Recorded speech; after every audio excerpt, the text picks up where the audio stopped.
sur la prestation. Logique, mais avec la manière, et c'est pas si fréquent dans cette Euro, donc moi j'ai pas envie de bouder mon plaisir. On parlait de la griffe des Pays-Bas, la griffe historique qui est de toujours gagner avec style, ou en tout cas jouer avec style. Et là, franchement, la manière elle y était, honnêtement, il y a eu un déluge d'attaques. Effectivement, il y a les 3 buts, mais le résumé, évidemment, ne montre pas toutes les autres actions des poteaux, des situations de frappe, des mises en position, du jeu en triangle, des lancements dans les bons espaces, avec du bon timing, la recherche. C'est les Pays-Bas qu'on a joué, vraiment? Alors voilà, j'allais y venir, c'est ça qui est terrible, c'est qu'en fait, ces Pays-Bas-là, ils n'ont pas du tout montré ça. Et ils n'ont pas voulu le montrer contre nous, parce qu'on inspire une forme de crainte chez l'adversaire. Mais en tout cas, quand ils ne sont pas contre nous, c'est quand même une des plus belles équipes à voir jouer. Ils montent en puissance, ça va être sympa, parce que cette partie de tableau est assez ouverte. Ah oui, parce que ça sera le vainqueur d'Autriche-Turquie. Exactement, donc tout le monde se dit un peu qu'il a un coup à jouer, et les Pays-Bas en premier. Alors c'est vrai que, Loris, si on finit avec un Pays-Bas-Angleterre, quand on parlait de partie de tableau avec des noms moins historiques, oui. Voilà, c'est vrai que ce sont des belles... la Roumanie a eu des heures de gloire, avec Hadji notamment, tout ça, c'est pas la question, mais on parle toujours des mêmes pays européens dans un Euro qui sont souvent dans Force les premium, demi, ou dans les quarts. Là, les Pays-Bas, ils ont des noms, Laurie, et ils commencent à avoir un jeu collectif assez intéressant. Parce que les Roumains étaient bons au premier tour. Ce qui était un petit peu le problème au premier tour, il y avait quelques individualités qui étaient ressorties, mais ils avaient un petit peu plus de mal à jouer ensemble, là, franchement. Ils auraient pu même... le score aurait pu être beaucoup plus large. Mais voilà, ils étaient 3e de la poule. Et là... Ce sont les seuls 3e qui se qualifient. Ils se retrouvent face à Autriche ou Turquie, et après Angleterre ou Suisse. Peuvent aller loin. Attention à la Suisse. Hop, Suisse. L'Autriche, pas mal en poule. Mais ils sont dans une partie tellement disons que t'es pas avec l'Espagne, l'Allemagne, le Portugal et la France, quoi. Par exemple. Voilà. Merci, Dave. Très bon complément d'information. Non, mais merci, Dave. Voilà. Il faut quand même mieux être de ce côté, on va pas le dire. Encore que je ne sais plus. Benoît Tremolinas, après on va parler des buts avec Djibril, bien sûr, parce qu'il y a eu des buts et des actions assez sympas quand même. Les Pays-Bas... S'ils rejouent l'Autriche, par exemple, quand vous êtes joué en match de poule, alors que mes amis turcs ne nous en veuillent pas, j'anticipe une éventuelle qualif de l'Autriche, ça sera plus le même match, là. Comme c'est à la vie, à la mort, c'est encore autre chose. Ce serait encore autre chose. Ce sera encore autre chose, mais je vois quand même l'Autriche... Déjà, vous voyez l'Autriche ce soir contre la Turquie? Oui, clairement. On en parlera en fin d'émission. Parce que l'Autriche, c'est costaud, c'est dur. C'est-à-dire que là, une équipe costaude, pardon, du coup je rebondis, une équipe costaude comme l'Autriche ou même les Bleus, c'est typiquement l'arme anti-Pays-Bas feu follet de ce soir. Je sais pas. Les Pays-Bas ont joué ce soir. Ont joué parce que ce soir, ils avaient un adversaire qui était beaucoup plus faible. Et qui a joué aussi. On a vu que face à la France, ils ont eu peur. Clairement. Dès le début du match, hop, ils se sont mis à ne pas jouer, ils se sont mis à être assez bas.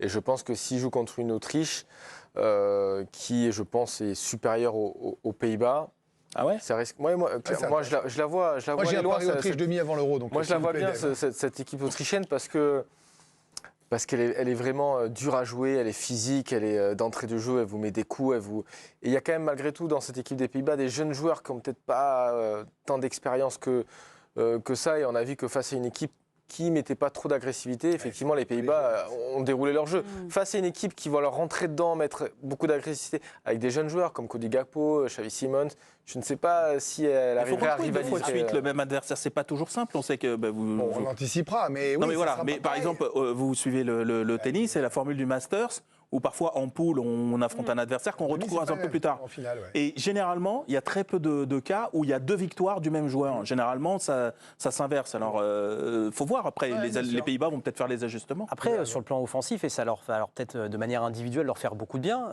Cody Gakpo, un but, une passe décisive. Il est co-meilleur buteur de ce championnat d'Europe. Ça, c'est la première information qu'on peut vous donner. Donc, ça va lui donner de la force à ce garçon qui a eu énormément d'opportunités. Xavi Simons, qui a délivré 2 passes décisives dans ce match. Ça lui en fait désormais 3. Meilleur passeur de l'Euro 2024. Donc, ils ont le co-meilleur buteur et désormais le meilleur passeur de cet Euro 2024. Et ils ont, pour l'instant, le meilleur super sub, on va dire, dans cette phase à élimination directe, qui est Daniel Malen, qui est entré en jeu et qui tout de suite a marqué 2 buts. Donc, ça peut être 3 joueurs qui peuvent faire la différence à tout moment. Et alors, peut-être là, celui qui nous déçoit le plus actuellement, c'est Memphis Depay. Donc, ça fait quand même beaucoup d'arguments offensifs. Et puis, on peut aussi parler de Wout Weghorst. Oui, bien sûr.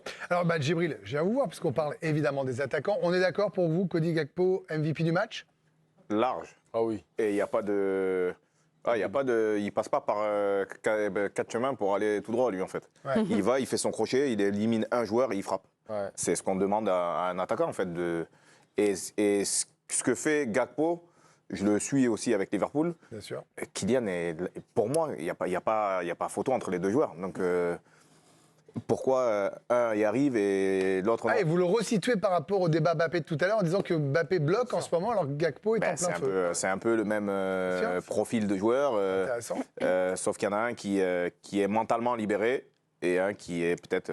Mais là, peut-être par un exemple, blocage. sur l'action, on croit qu'elle va sortir, il arrive à la sauver, il fait... C'est fort, ça. Ouais, en fait, il arrive à donner une impulsion supplémentaire. Pour ça, il faut du gaz, il faut du jus quand même pour aller la chercher. Ouais, Même faut si du- c'est peut-être défendu naïvement, il faut aller la chercher pour faire la passe Et du mental. à Malen derrière, hein, quand même. Hein. Ouais, il faut vouloir le faire, il faut avoir ce qu'il faut dans les jambes. Ouais. Et techniquement, c'est assez fort parce que sa dernière touche, il met un petit effet pour que, je ne sais pas si vous voyez l'effet que le ballon tourne un peu.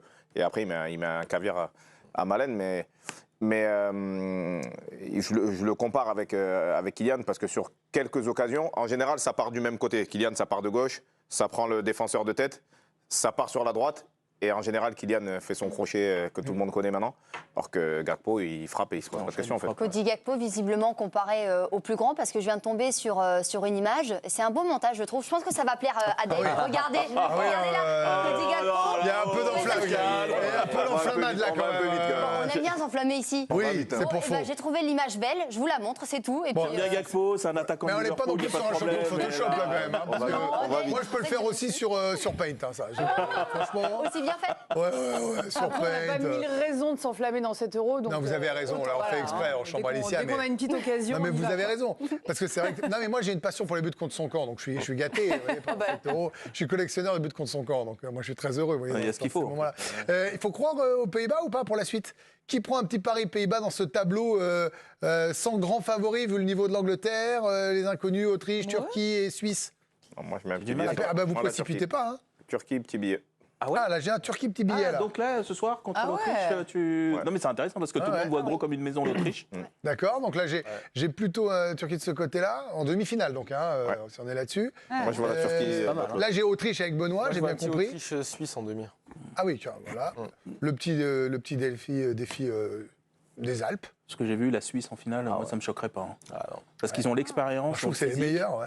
ils sont organisés. Ils ont maintenant l'expérience parce que ça fait plusieurs phases finales. où- Évidemment, ça sera Southgate, hein, tout le monde le sait, évidemment. Et on peut parler pendant 3 heures, vous raconter ce qu'on veut. On sait bien que ce seront les Anglais, on a joue en tous moche, enterré les Français, on joue en moche. l'Angleterre, Je veux dire, on peut en parler Ça va pendant être 20 ans. horrible. Ça va On être peut s'amuser, ce seront les deux équipes les plus décriées, les plus moches, qui finiront là et on se demandera si le football vaut le coup. le et concours pourquoi de on travaille, leader. évidemment. Mais on peut s'amuser, hein. Mais parlez, allez-y si vous voulez. Moi, je vais boire un coup. Et nous, on je- cherche, voilà, mais vous avez raison. hein. Laurie? Non, petit billet sur les Pays-Bas, ouais. Ouais, voilà, une petite enflammade. Ouais, ouais. Non, mais c'est vrai, vous avez raison, toutes les deux, de nous remettre finalement à notre place. On n'a pas eu suffisamment de quoi s'enflammer pour que quand il y a un match comme ça, on boude notre plaisir quand même. Non, mais franchement, c'était spectaculaire la seconde mi-temps, Benoît. Non, mais oui. Puis moi, Cache ta joie. Non, mais Benoît, il va nous dire que ça défendait mal, enfin, je le connais. Non, ben oui. Ah. Bien Non, sûr. non, mais j'aime les matchs comme ça. Et puis, moi, ce que j'ai aimé, c'est surtout la prise de confiance de Cody Gakpo, parce qu'on sentait sur ce début d'Euro qu'il en avait un peu sous la semelle. Et puis là, ce but l'a un petit peu libéré. Et puis on l'a vu faire des conduites de balles de sa partie de terrain, aller quasiment jusqu'à la surface des Roumains. On l'a vu provoquer, on l'a vu avoir de la confiance. Et c'était plutôt pas mal de voir ça.